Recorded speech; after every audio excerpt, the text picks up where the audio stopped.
Today we're looking at part number 77-017. This is your adjustable slide bar for your adjustable spring pads that you commonly see on 10K and 12K trailer axles. So this little piece is the piece that you use in your spring pad. You can adjust it with these screws right here, make it move forwards or backwards to get your trailer in alignment.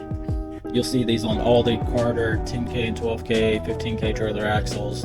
You'll see them on some of the Dexters, some of the Lipperts, and it's a pretty cool thing, pretty cool feature to have.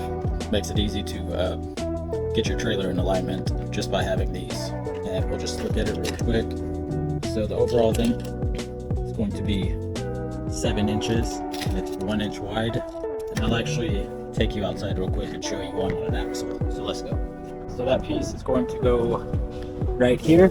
You can see the spot where the adjustable piece goes, and it'll just move forwards and backwards. You can adjust it forwards and backwards if your trailer's dog-legged or anything like that to get it in alignment really easy.